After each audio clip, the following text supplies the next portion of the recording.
One day I'm gonna be everything I wanna be. I don't let it get the most of me. One day I'm gonna be free. I wanna be everything I'm gonna be. My future right in front of me. One day I'm gonna be free. I wanna be free. Then let me be free.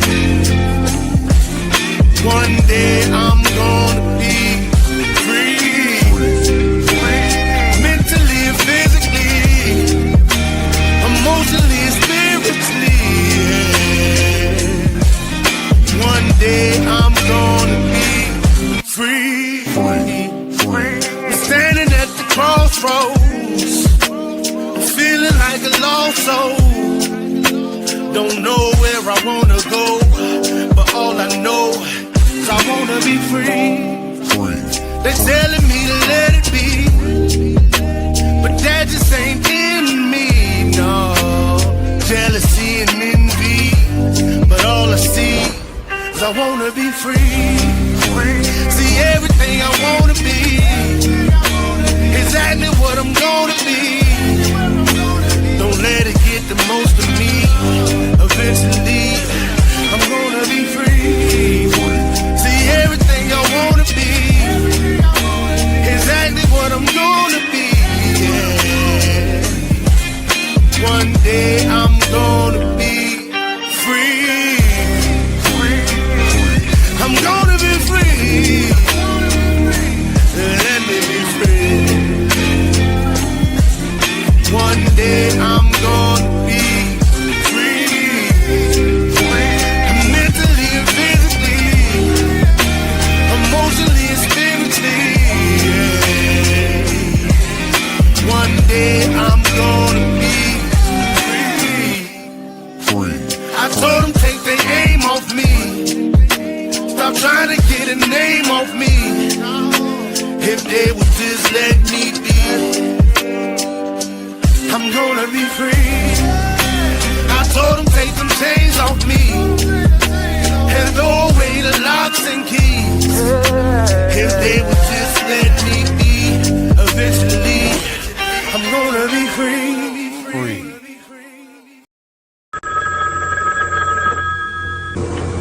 They're back.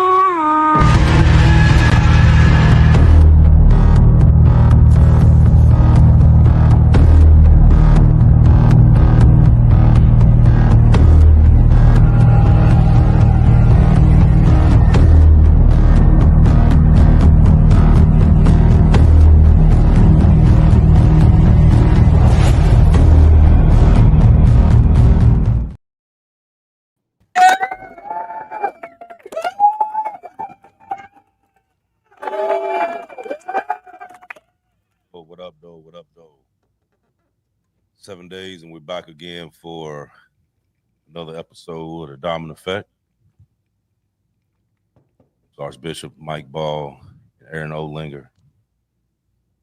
Man, sorry for being so late. We had a little technical difficulty. Had to work out, but we all good now.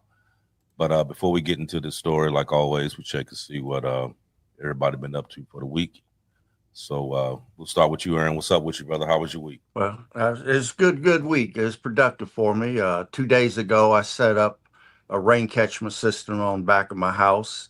That rain diverter I showed in the last show, I went on and attached it, got out the drum that I bought last year, bought the materials I need to put everything together, and got that set up 2 days ago. It's raining here now, so I went out there to check it, and it's actually catching rainwater, so I can use that to keep my toilets running, garden, drinking, as long as I can purify it. So I'm happy with that. I'm also happy I got my Diamond Effect shirt here, as you can see. Shit. Nice. And then, That's good. yeah. And Look then what I found, Aaron. There's your setup right there. Yeah, I found it. that's it. That's it. The rain diverter. Yeah. Very nice. And then this Saturday, I'm signed up for a class from 9 to 4 to get myself certified in CPR. So, that's a goal that I have each and every year. I try to learn, at least take 4 or 5 classes just to gain more knowledge that I can share with other people. And I'll stop there.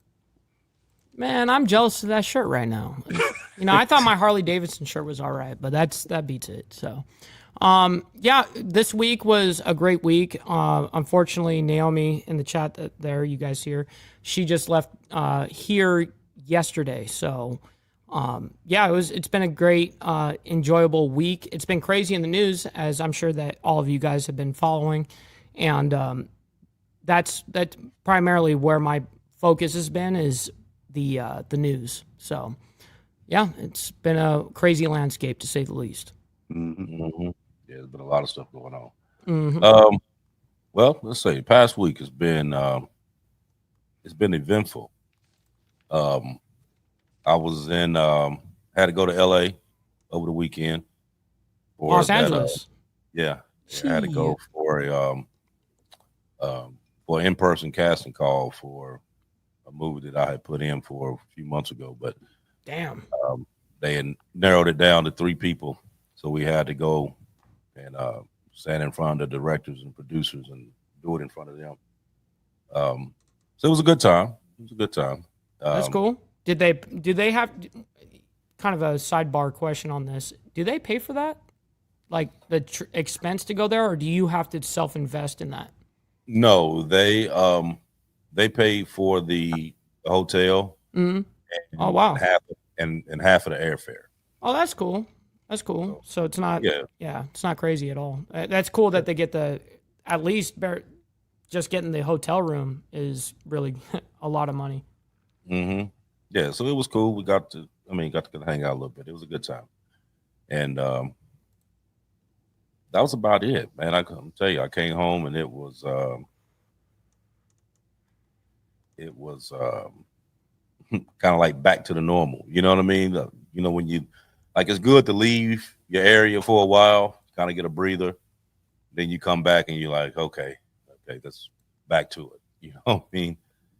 And I did get gifted this hat over the weekend. It's a Puerto Rico hat. Cool. I had to sport it because they went out the way to make sure they got it to me. So that's awesome. But this show here, what we're going to talk about, and some of this stuff we've talked about before, but I'm gonna tell you where I came up with this.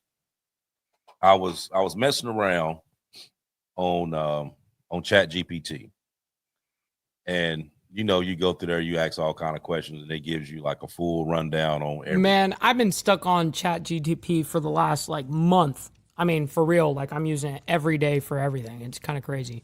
Right, and it gives you a lot of information. So I was on there looking up stuff dealing with the economy, what the social stands was, stuff like that. I was looking up. So I put in a question that I asked based on the current economic situation. Give me a full rundown for the next year. And it dropped it down in phases. So wait, it's projecting. Right. With the data already, leading up to this point. So it's based on all the data that is already done received, and it made a projection based on it. So as I started reading it, I'm like, you know what? I'm gonna do a show about this because of exactly what all it said. But it broke it down into phases. That's cool. That we're gonna go into. So the way I titled this is that what if I told you that the U.S. economic collapse isn't coming, but it's already here, but it's moving in slow motion. So now I'm gonna say this first and foremost: this isn't fear mongering. This is just a pattern recognition based on the patterns that's already been going on. Okay, so I don't want nobody popping in and talking about, oh, you're making a damn conspiracy. There already is, right? No, here. We're not. Zombie apocalypse is coming. Yeah. No, it's funny.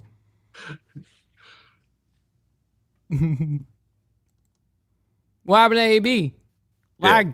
There you are. Not making a conspiracy and Pat. Right. And like I said, a lot of this stuff when I started going through it, some of the stuff was stuff that we have already been putting out there, which made this a lot more. It made a lot more sense to me because this is some of the stuff that we've talked about with some of the stuff that it also projected on here, but it actually gives a timeline on this where before we were speaking, broad spectrum. This one here breaks it down. I'm actually interested in that because my use of this whole chat GDP or whatever, I've been using it a lot. And so that's very interesting how it's projecting based on what it's already currently, the data up to this point. And now it's actually kind of giving you a timeline here, which is interesting. Mm-hmm. So we're gonna start with phase one. So phase one is the summer of 2025, which is what we're in right now. And it says debt is climbing, evictions are rising, credit cards are maxed out, middle class is being hollowed out. You can feel it in your gut, even if the stock market still smiles in your face. And it started dropping more into, it says, more credit card and auto loan defaults. I'm sure especially in the South and the Midwest. Isn't that one of the first things is a good tell sign, like it's going down when you start getting your shit repoed? Well, yeah. Then you got small business closures rise due to weak customer demand and high interest cost. Commercial real estate loans start defaulting faster, hitting mid-sized banks. A lot of the more smaller banks that was giving the bigger loans are the ones that's getting hit because take like Farmers, for instance, that was no longer getting USAID, but they had spent all this money, plus they had got these loans. Now these loans are going in default because they got to be able to pay these loans off. No which kidding. They were depending on the aid to be able to pay the loans. Now you're not getting that money, which is defaulting on a lot of that stuff. And a little bit of a domino effect. Right. It says the stock market shows volatility, especially in real estate, retail, and regional banking, which we've already seen that going on. And it's been going on for several months now. Quiet layoffs increase, especially in trucking, logistics, and retail. We've seen a lot of that go on as well. A lot of layoffs. Just seen a thing the other day where Amazon was getting ready to lay off a bunch of people. There's been I think we did a show about this a while ago about all the different layoffs that was supposed to have happened and how you could go on there and actually check to see if your company was one of the ones that was going to be laid off. So there's still a lot of this stuff going on. Now, mind you, I know a lot of people were thinking, and we've talked about it before, that a lot of the manufacturing jobs and stuff like that was supposed to come back to the U.S., which is some of the talk that they've been saying for months now. But with that, you also have to understand that they just can't just pop up and then that's a process. It can take years sometimes. Right. And from what I seen, the last thing that I seen on that the other day, that it said it would take at least for them to bring manufacturing back here and make it back to where it used to be on the manufacturing front, that it would cost at least $4 trillion to do that.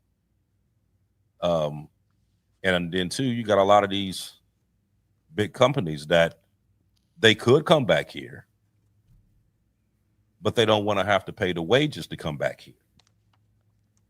So that's another issue, especially when they have these factories in these other countries and they're paying people way less to do that as opposed to bringing them here and having to pay higher wages.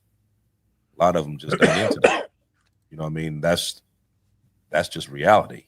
You know what I mean? So, so even with the manufacturing part, I mean, yeah, it'll take several years to be able to have that fully function to where it would even show anything. But right now, this is just based on this year. You're going to have a lot of layoffs. You know what I mean? And there's been a lot of layoffs. Unemployment rises. Unemployment compensation. You only go. Do you think AI has any bit of that? Right. Some of them. There's a whole bunch of stuff that kind of goes into it, like the shitty economy, AI taking over. I mean, shit, we were just talking about how ChatGPT spit out a list for you, It's kind of crazy how AI, how powerful it really is. Mm-hmm. So like I said, this is summer of 2025, which this is what we're going through right now. So everything that is said right there is exactly what's going on right now. So there's no question with that. Fall of 2025, it shows the middle class squeeze. Oh shit! What's up, K2? Good to see you. Hopefully he comes back. AB. Oh well.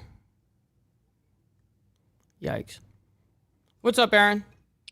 Hey, my man.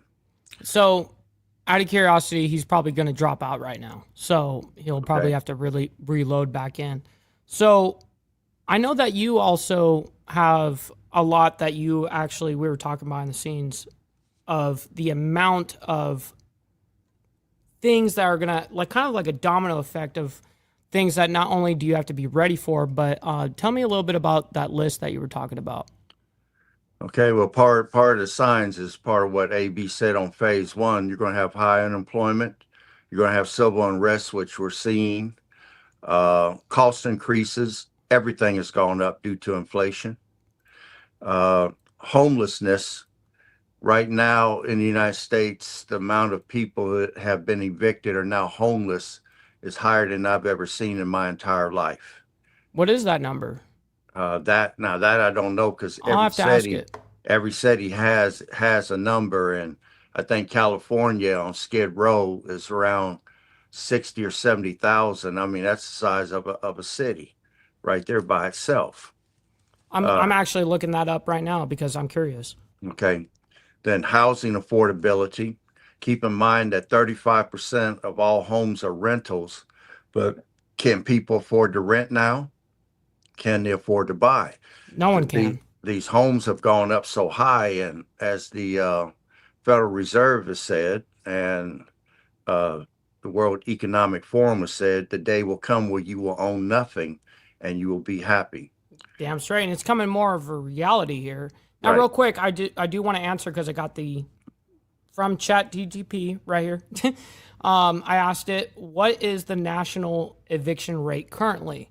And it gave me the latest stat, which was in 2024. The overall national eviction filing rate was approximately 7.3% when including full states in the data set, meaning about 7 to 8 evictions filings per 100 renter households.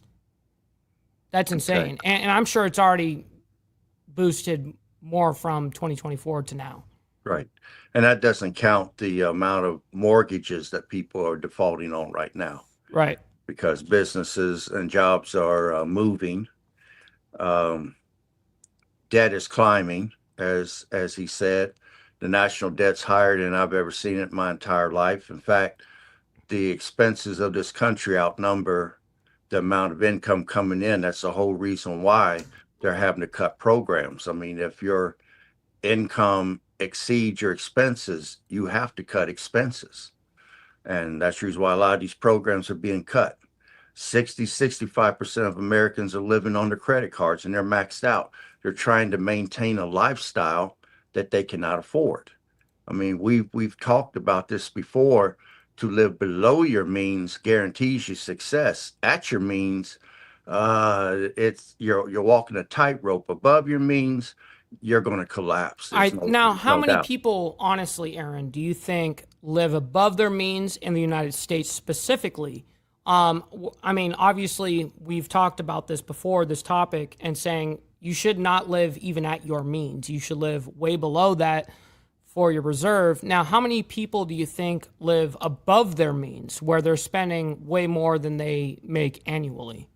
Be truthful with you, I would have no idea, but that number would have to be so Astronomical. obscenely high Yes. because people are flexing to try to impress people that really don't care.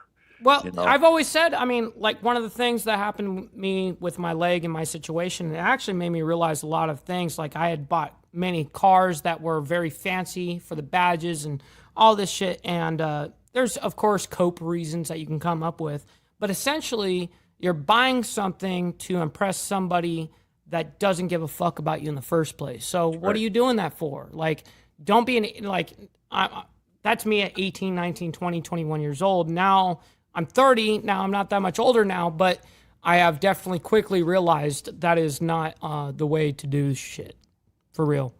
And see, in that phase one, what we want to focus on is paying off high interest debt, especially those credit cards. Cut unnecessary spending. And I'm gonna give you an example of unnecessary spending. Um, right now, the average American eats out 4 to 5 times a week. That's average. And I'm that probably Oh, that statistic. I fall in there too. Yeah, I'm there. I'm I right actually there.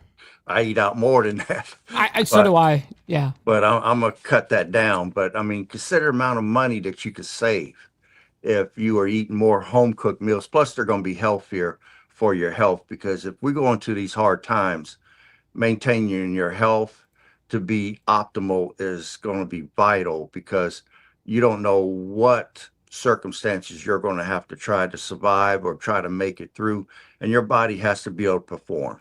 So, I'm going to have to cut back on that 4 to 5 times a week. And Me right too. now, 50% of Americans do not have an emergency food supply for themselves or their animals.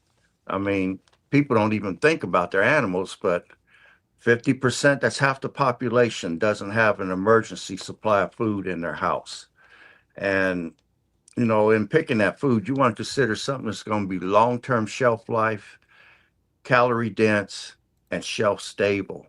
And uh, a lot of people just aren't looking at it because they're living for the here and now. They worry about tomorrow when it gets here.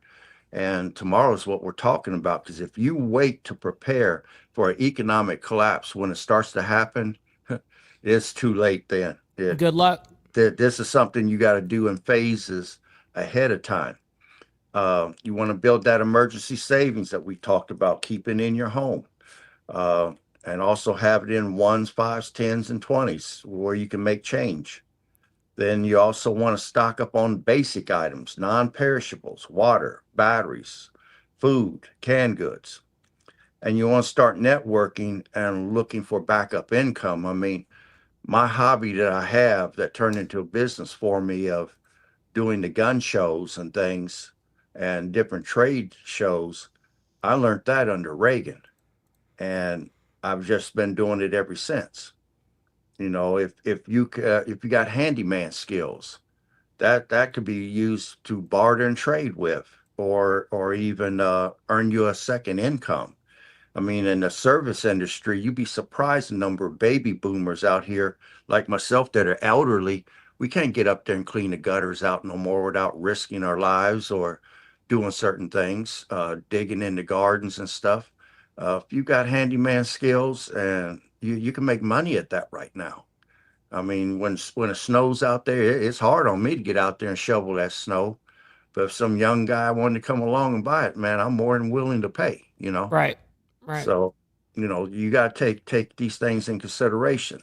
Well, And and then I look at food go like, ahead. for instance, like I have beans and rice stocked down in my um, cellar, whatever, bunker, whatever.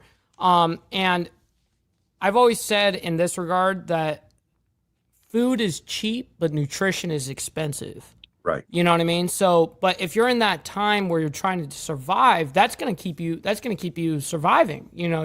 Something Right. as basic as that. You don't have to spend thousands upon thousands of dollars. I mean, it's smart to do so if you can, but it doesn't have to be as expensive as people think. And I'm gonna make a statement here that's gonna sound profound, and that is the more independent of the utilities you can be, the better Right. it's going to be for you, because anything can happen in an economic collapse. They can shut the water off, power could go off temporarily for I can't live brownouts without AC, dude. or whatever. Right. So, do you have the ability to create your own power? Do you have ability to catch water, like you saw the rain catchment system that I set up? Right. Super smart. And then I have the filters to be able to filter that water to make it safe to drink. But certain skills. I see AB's back, so I'll stop right there and let him get back to what he was talking about on phase 2. Yeah, it's storming over here, and it knocked my internet out. Shit. Happens. So okay, where was I at? It was phase 2. You're getting ready to talk about phase 2. Phase 2, the middle class squeeze. It says white collar layoffs, student loans biting, rising healthcare and rent costs. This is when people start to realize that this isn't just a slowdown, that this is the hard grind. The layoff section would be especially finance, legal, marketing, and HR.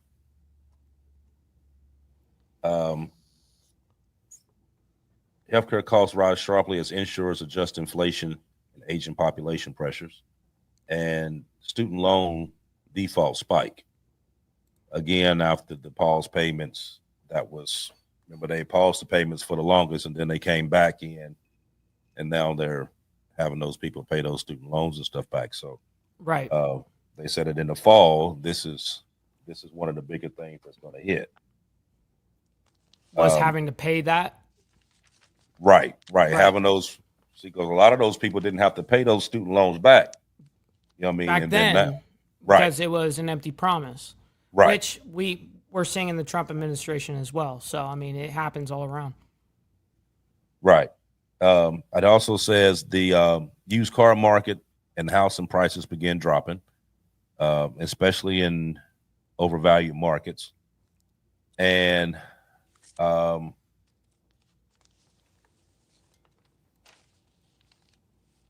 always thought, well, with the automotive part, yeah, I could see that.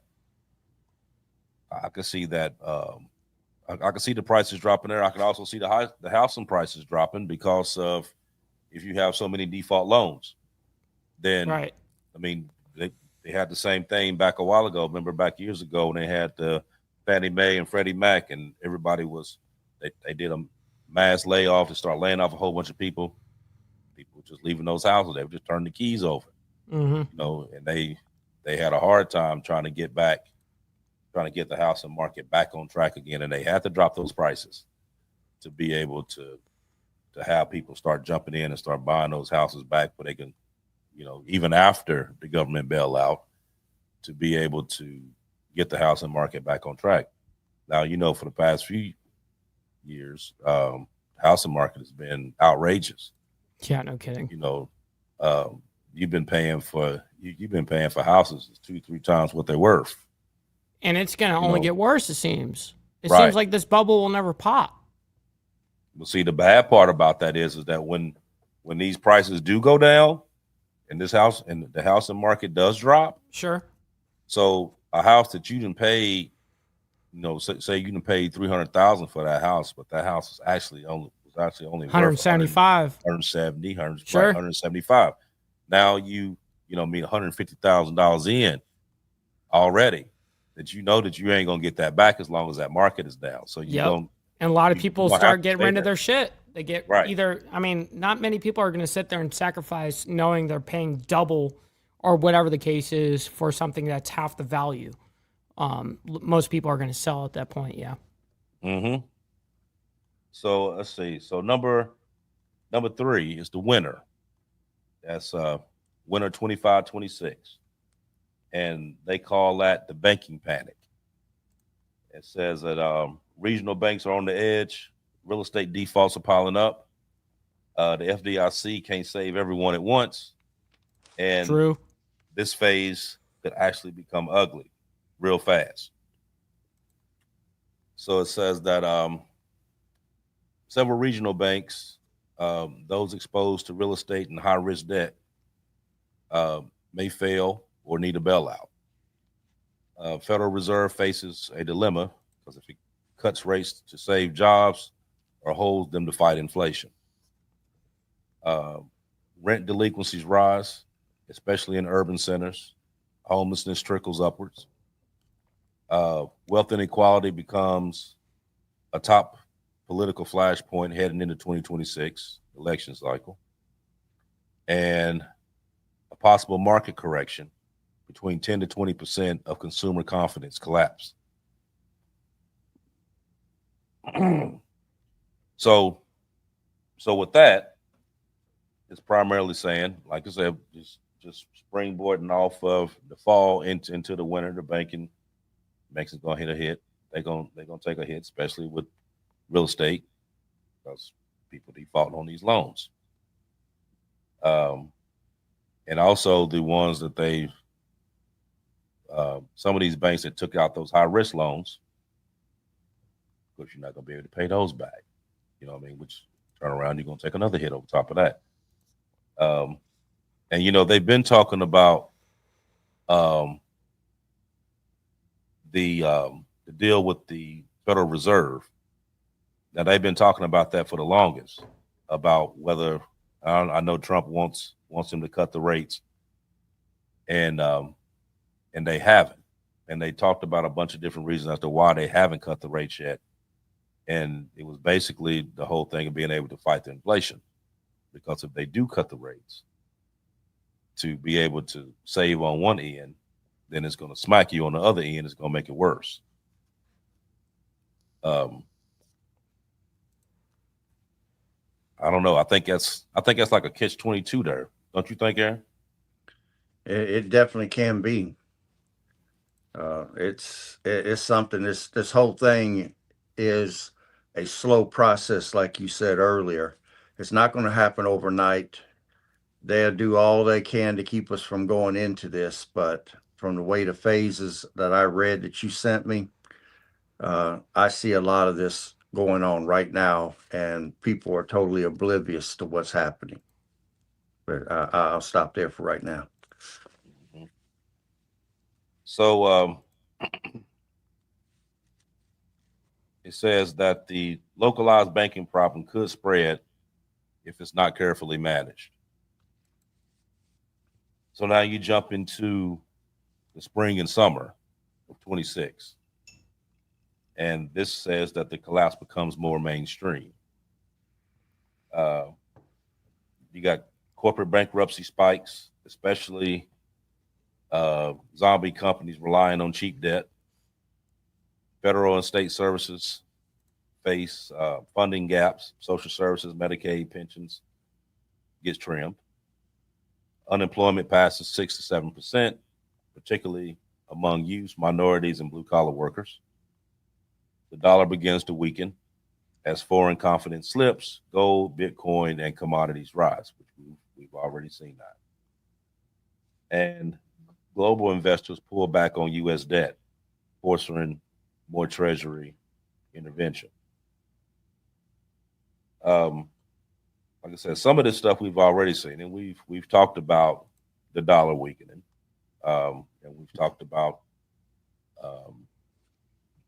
especially China and Japan being the fact that they hold most of the Treasury debt that the U.S. has. Mm-hmm. And China used to be number one. Now they're down to number two because they've actually been selling off on that. Japan is number one. And then you also have where I think they just had a BRICS summit a few days ago. Oh, I missed that. Yeah, they had another one a few days ago, and their primary focus, from what I've gathered on there, was that they were going to start basically just messing with each other. So those ones that's in BRIC, they're going to start doing everything amongst each other and trying to push the U.S. out of it, mm-hmm. which is going to be a hard thing to do. It's going to be a hard thing to do, and it's not going to be, like it sounds like one of them situations where, okay, you ain't allowed to play with my toys no more, and I'm gonna take my ball and Straight go home. up. You know, but there's ramifications for doing that, which is going to come back to what we was talking about before. You know, when you start messing with this money and you messing with it too much to the point that they feel like, okay, you about to shut us out on something. That's where war comes in at. You know what I mean? So it's not an easy situation. Do they have everything in place right now that they could just jump up and just do this? No, they don't. And the U.S. does play a big factor into that, but Of it's not that this stuff hasn't been talked about. You know what I mean? They've been dead on talking about this stuff. Yeah, like in advance by 10 years plus. Yeah. Exactly. So you said that let's see, federal and state services face funding gaps, social services, Medicaid, and pensions, which we already talked about that. That was a part of the big beautiful bullshit bill that they passed, and there's going to be some substantial cuts to that, and there's going to be some. I mean, there's going to be some people that's going to suffer for that. They know that. You know, it's going to be hard on a lot of them, especially primarily more of the elderly than I would say the youngs. You know what I mean? Because the young ones can still go out. They can still go out and go to work and stuff like that. But the elderly ones, yeah, that's going to be a problem. And you have a lot of you have more elderly people now than ever, because you know those that went through the baby boom, those are all older now. You know what I mean? So you True. So guys so my age that's starting to run this shit. Right. So it's there's going to be a lot of cutbacks. It's going to hurt a lot of people. You know what I mean? Whether they, you know, when you sit back and talk to some of these ones that never even fucking read the bill, what do you do? What do you do on that? Shit, I'm not going to read a 1,200 page bill anyways. I mean, I don't think the average American ever would. Well, see, including myself. You wouldn't. Right. But if you voting on something, okay, give you an example. You said you want to run for House of Representatives, Yep. right? Your job is to do what? Represent the people here in my districts. Right. So your job is to do what when that bill comes? Represent the people's. Read that fucking bill. Well, of course, if I'm in politics, of course I'm going to have to read it. I'm going to have to that's what I'm saying. Diligence. Right. So when you have these ones here that voted voted on this, right, and then turn around and say, "Oh, well, they read it. They read it all in Congress. I mean, they read it once they had voted again on it the second time or whatever. They agreed to read it in Congress, but they didn't. I'm sure they didn't. How many? I'm sure they didn't. But that's what the statement was. But I'm sure that who's going to listen to someone rattle on 1,200 pages? Not me. That's all part of it. Of course. All part of it. You know what I mean? Because your job is what, first and foremost? Your constituents. Right? Yes, of course. Okay. So if there was something in that bill that would jeopardize, let's say, 25% of your constituents, and you didn't read that bill, and I voted for it, right. Then you like, oh man, I didn't. You know what I mean? I didn't read this. You know what I'm saying? It seems to be like a political out for a lot of these politicians, though, to be able to use that as leverage, to be able to go, well, I just didn't see that. Right. But don't you think, though, you know what I mean, being the fact that every vote that you cast is recorded. Of course. So they know who voted for it and who There's didn't. a track record, of course. Exactly. So if you come out later on, say like, okay, so we're talking about spring and summer of 26. Now, this is also, you know, right around election season, going to be coming up right after this. And you out here campaigning right now. Right. And you campaigning saying, okay, well, we're not going to let them do this, not going to let them do this, we're not going to let them do this. But they're like, well, hold on. This is the shit that you voted for that you say you didn't read. Yep. You see what I'm saying? So Yeah, I get you. And the way that politicians move, I don't agree with. Of course, I mean, I'm the exact opposite of even what my own party that I would represent. They wouldn't even like my rhetoric and the way that I look at things and question things. They wouldn't like that. Of course not. so All what I'm about is about truth. That's it. You know what I mean? And every party's gonna hate that.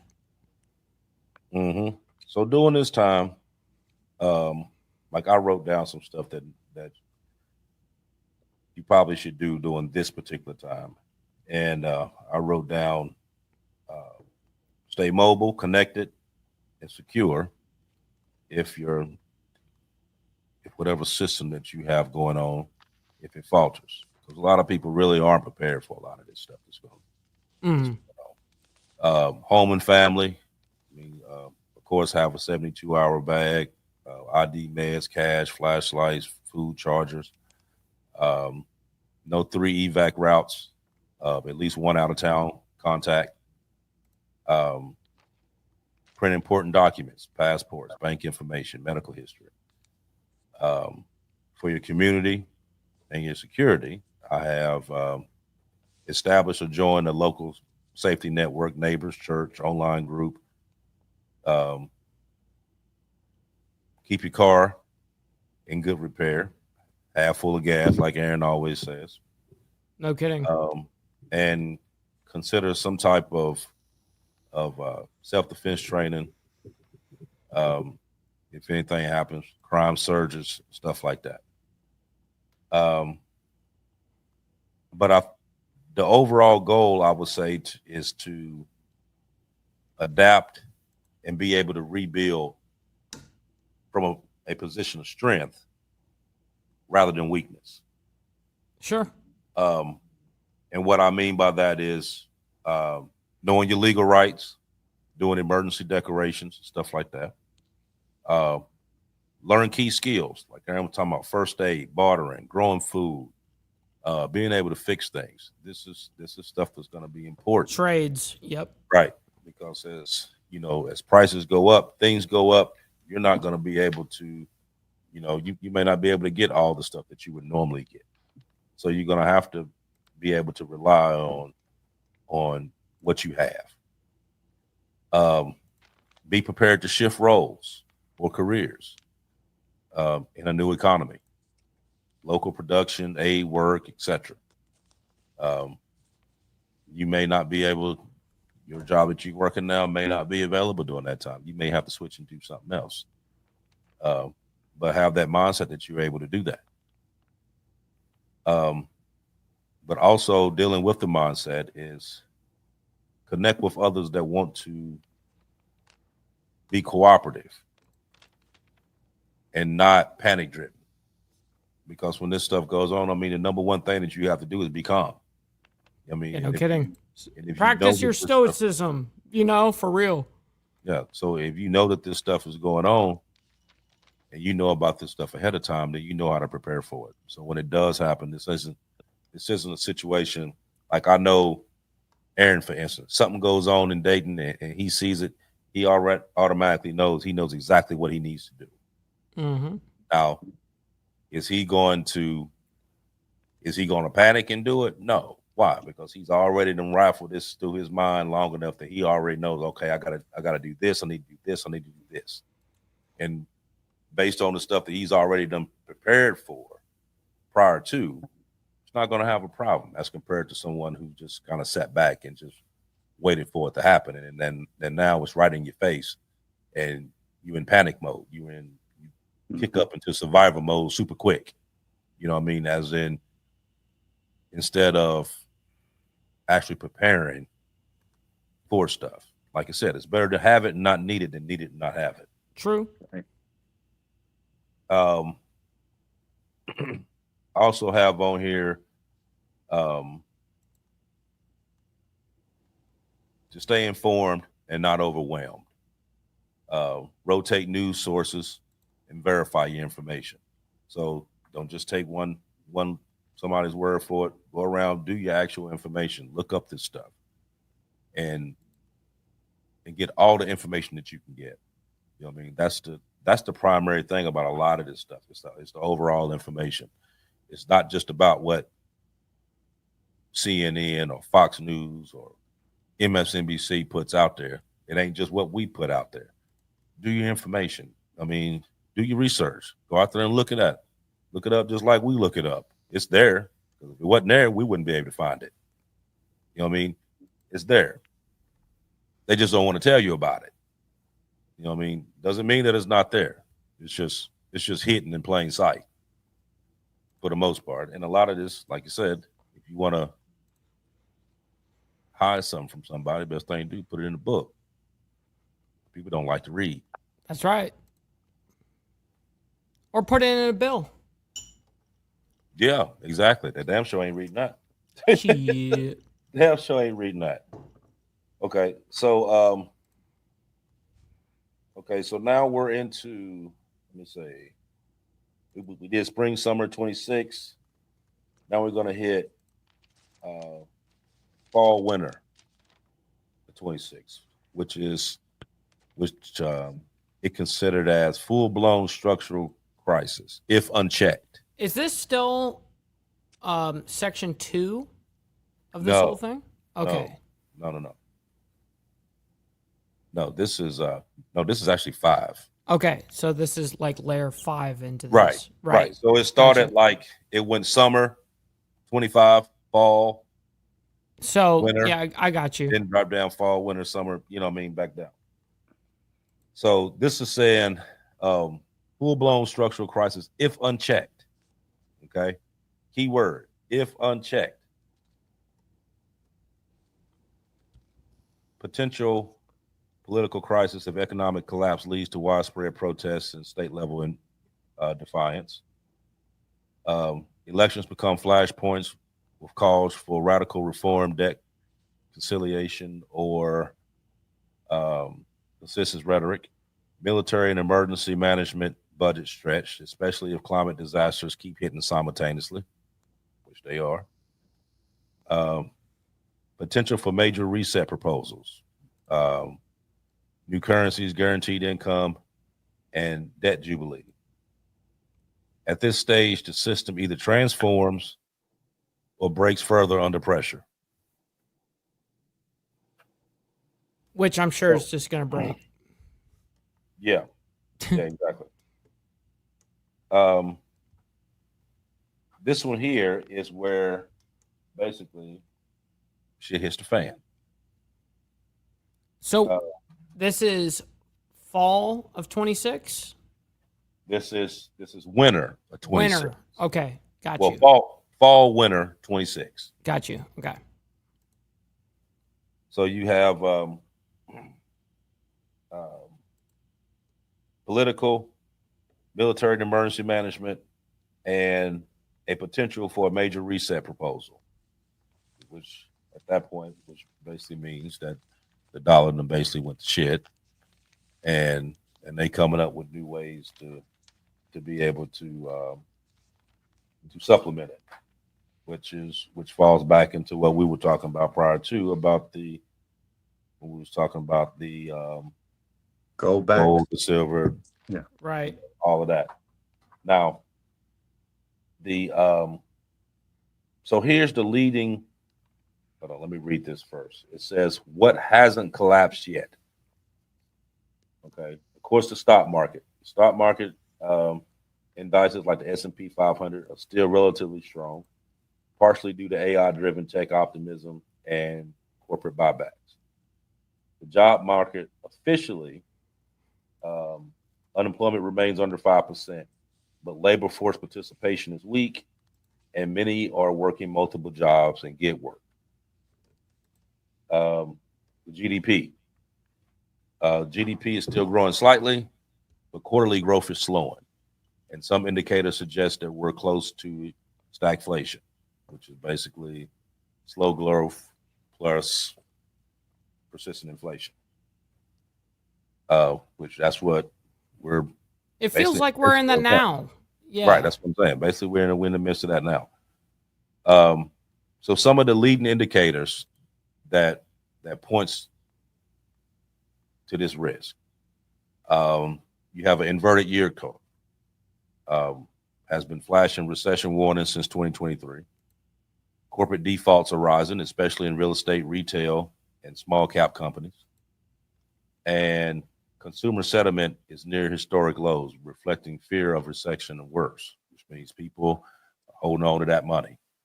They're not going out buying these big houses and cars and stuff like that. That's right. Damn straight. I'm buying a beater just to get me from point A to point B. Like I'm not trying to spend 200 grand on a freaking car. Forget about it. I used to be about that. Not anymore. I learned not to be a retard, so. I grew up. So it also has a thing on here it says the overall signs that that is about to go through some type of economic distress. Credit card debt hits a record high. Delinquencies are rising fast, especially among younger borrowers. You got the evictions and your foreclosures. Your buy now and pay later defaults are increasing. A sign that people are using short-term credit to make ends meet, which that's what a lot of this stuff is going on now. People using credit cards to pay everything and just letting them credit cards rack up, not being able to pay it back at the end of the month, racking them car limits up. Although inflation is lower than 2022, core essentials like food, rent, and insurance remain elevated. Man, look at used car loans. Oh my God. Yeah. Like, dude, they're up to like 20% if you have like somewhat shitty credit. Like, that's insane. What? Credit card on a used car? Oh, hell no. Why do you think I bought my car outright? I just bought it outright because they were trying to charge me some bullshit like 17%. I'm like, so I'm going to pay like 20 grand on top of the course of the loan if I just kept to the course of the loan, which I would never do. And I'm like, yeah, no, I'm just going to buy this whole thing because I'm not going to lose that much money. Real quick, Papa Penguin comes in with a 5 spot. He says, in a year, this will be worth $1. Yeah, no kidding, bro. Hey, thank you for making it rain on us. I very much appreciate your contribution to the channel. It says real wages are stagnant for many, especially lower middle income brackets. Big tech and finance firms have trimmed headcounts. Retail, manufacturing, and transportation sectors have began slowing hiring and cutting staff. Several regional banks have failed to merge under stress. Office real estate is in crisis due to remote work, with default risk looming for large commercial landlords. So a lot of those commercial buildings that's vacant are going to basically stay vacant. Can't leave Mike Ball behind. I appreciate that, Papa. Can't leave Mike Ball behind. I appreciate you making it rain on us, man. And can't leave me behind. I only got one leg to stand on. You know what I mean? You can't do that to that poor guy. Anyways, back to AB. You've been awful quiet over there, Aaron. What you got, brother? Well, I've just been waiting my turn patiently. You guys been carrying all the heavy lifting today, so that's cool with me. But I would recommend people start devising some sort of a budget now so that they can start preparing, because this is something that you have to prepare for in advance. And it's better to be over prepared than under prepared if we get into this type scenario. You can start off by locking in your housing costs. If you've got a variable rate mortgage or adjustable rate mortgage, refinance your house and lock it into a fixed rate so that you can know what your payment's going to be month to month. You don't want some interest rate to change and then suddenly your payments jumping through the roof. You can't effectively budget that way. We've talked in the past of getting some sort of a food and water pantry together. See if you can put together a 30 days deal minimum, and then start expanding down 30 days to 60 days, then go to 90, then go to 6 months, and then eventually end up close to a year. If you can grow a garden, do so. Learn some skills. If not, for else, grow some things and some potted plants around the house so that you can understand the ins and outs. Get you a seed bank started and put together, because you're not going to grow anything if you don't have seeds. And seeds will go through the roof when we get ready to get into an economic collapse. Um, I would say split your money up. You don't want to keep all your money in one place, all your eggs in one basket. Split it up between your credit union and your big bank. So if one of them goes under, it doesn't take your entire life savings with it. Um, I say that develop healthy habits, which that's what I'm having to do. I've had to adjust my life because I was having dizzy spells. I was getting sick. So I had to change my diet. I have to start walking. I have to start working out, because if we get into a bad situation and we get into a real economic collapse, that can last years or decades. Look at the Great Depression. That lasted for 10 years. It created your first group of migrant farm workers, and it also created work camps. Uh, an economic collapse can lead to a breakdown of law and order. So, and it's also going to lead to widespread violence. So you can't have one without the other here. Uh, when the economy goes into crisis, people are going to lose jobs. The more job skills you have, or if you're an expert at something, if you're expert in a tech field, or you're an expert plumber or electrician, or you're an expert mechanic, you'll be able to get work. But if you're just rank and file assembly line worker, you don't have the skill sets that's going to guarantee you employment through a bad economic period. Learn all the skills that you can right now. Be the one that, when you start to form your community, and communities are going to make it better through the situation because they can barter and trade among themselves. They can trade skills and things among themselves. One or two people aren't going to make it through this if we actually go into an economic collapse, because your cash is going to be worthless. The more people you got in your community, that's combining all the knowledge and skills that everybody has. And that guarantees the survival of the community as a whole. That's the reason why communities have a better chance of making it over an individual or Rambo type. Uh, you gotta lay your head down sometime. If you get sick or you get your leg broke, who's going to care for you? Who's going to bring you food and water? That's Yeah, the no reason why kidding. a lot of them mountain men that lived out in the mountains by themselves, the first time a bear attacked them or they broke an ankle or something, they couldn't get food or get water to themselves, they died. Yeah. I mean, as I've said in the past, two is one is none. The more people working together, the better your chances are of making it through a situation. Uh, Learn self-defense, learn how to use defensive tools, both lethal and non-lethal. Um, I say learn how to barter, have things that you can barter, medical kits, alcohol, cigarettes, batteries, but never barter guns or ammo, because that can be turned against you to That's take what right. resources you Keep have. that ammo. Keep it always. Don't trade Continue that to, shit. yeah, continue to invest in hard assets that you can hold in your hand, land, gold, silver, gold backs, things of that nature. Those will go up in value when the US dollar goes down. Ask yourself, can you create your own electricity right now? Do you have, if we get into an economic collapse, the grid's going to be unreliable. It's good. They're going to be turning it on and turning it off. Do you have the ability to create your own electricity? Have you created an emergency fund? Um, do you have non-perishable foods in your house? Like I said, a year's worth or more to be better. You got to be constantly working toward this thing, because uh, when this goes down, it's going to be bad. And can you raise chicken and fish? If you got aquariums around the house, you can raise tilapia and bluegill right there on your property. Chickens can be raised. A lot of cities will allow you to have 6 to 8 chickens on your land. You know Food, what's great is I get 7 eggs a day, and we got 15,000 fish that are repopulating in there nonstop.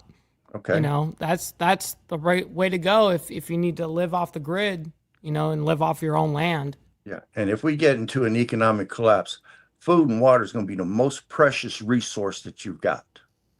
So don't forget that. And food and water is also going to be an excellent barter item. But I see what time it is. I'm going to shut my mouth. Let you take over, Bishop. Oh, you fine, brother. You fine. Okay. You fine. But overall, I mean, think about it. If you made it this far in this program, then you're not like most people. That's You're right. aware. You're paying attention. Truth seeker. Exactly. Economic collapse is not a Hollywood movie. Right. That's a real slow squeeze. And if you're prepared now, you won't just survive in this situation. You'll lead, and you'll lead this situation. So what we did tonight this was a simulation. This was a simulation based on current stress signals and patterns for 1 year. 1 year from now. Now, when you watch this, you could take it as a grain of salt, or you could take it for what it's worth and prepare yourself. Now, naturally, nobody will want to wish this on anyone, but I'd rather be prepared for this than to sit back and say, oh no, that ain't gonna happen. We're gonna be good. They gonna get us up out of here. Yeah. Ain't nobody gonna get us up out of here. The only thing at the end of the day, if something like this go on, the only thing that you're gonna have to depend on first and foremost is gonna be yourself. And if you have a community together, even better. If you don't have a community set up, I advise you to start looking at some people that you know, that you trust, that you know that you can put something together. Because this stuff is essential. You know what I mean? This is I could say a life or death situation, because if something got as bad as it says here, absolutely. You're gonna need every advantage that you could possibly get. Yeah, this is without warfare right now. Right. This is right. Straight this ain't economic. Right. This ain't talking about no warfare at all. This is just talking about just straight economic trend based on the pattern that is going as of right now. Right. And that's a big thing to know. So, like I said, I want to thank everybody for coming out, like always. Like, follow, share, subscribe, pass it on. Hit that like button for sure. I mean, to get this out in the proper algorithm, that more people can watch these shows and be able to be prepared, learn from this. You know, this ain't a show that we do conspiracy theories. This is a show that we put out truth, and a lie doesn't get a free pass here. So, like I said, thank you all for coming out, and I'll see y'all in 7 days. Go ahead, Aaron. Okay, I'm gonna say this. Look at all the societies and civilizations that's been around since the beginning of recorded time. Romans, Greeks, everybody's economy has collapsed at one point or another. Their money went almost worthless. Belly up. Okay, and if you look at it historically, you realize that there is no nation whose economy is invincible, nor is there a currency. People say the American dollar is the strongest in the world, which right now it is, but it is losing purchasing power. There's been twice in the U.S. history the dollar became worthless, both in the 1800s. Look it up. Wow. Right. I didn't know that. Oh, yeah.